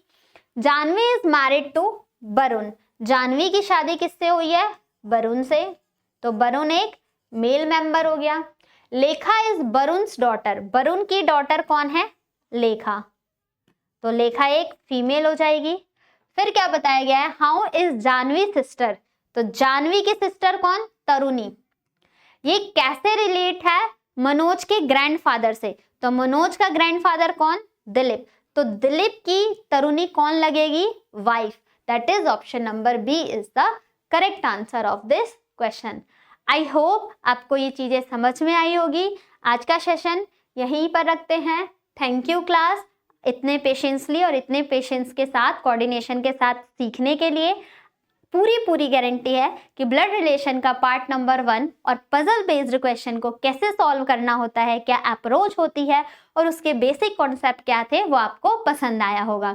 अगर वीडियो अच्छी लगी है तो प्लीज़ वीडियो को लाइक करें, शेयर करें, अपने डाउट्स को कमेंट बॉक्स में कमेंट करके प्लीज़ बताएं आपको वीडियो अच्छी लगी है, बुरी लगी है, आपकी डिमांड क्या है और आपकी क्वेरी क्या है, वो कमेंट बॉक्स में कमेंट करके बताएं। और चैनल के बेल आइकन को प्रेस कर दें ताकि आपको हर वीडियो का अपडेट और नोटिफिकेशन आपके पास जाता रहे। डिस्क्रिप्शन बॉक्स में हमारे Telegram, Twitter, Instagram, WhatsApp channel का लिंक गिवन है, उस लिंक पे जाके आप हमारे साथ जुड़ सकते हैं। अपने वहाँ पर डाउट, क्वेरी, गाइडेंस, जो भी आपकी प्रॉब्लम्स होती है वहाँ पर आप शेयर कर सकते हैं, उनका हम रिप्लाई देंगे आपके साथ। और हमारे साथ ऐसे जुड़े रहिए। मिलते हैं अगले सेशन में आपके साथ ब्लड रिलेशन के पार्ट नंबर 2 से। जब तक के लिए अच्छे से पढ़ाई करते रहिए, अपना ध्यान रखिए and all the very best. Thank you class.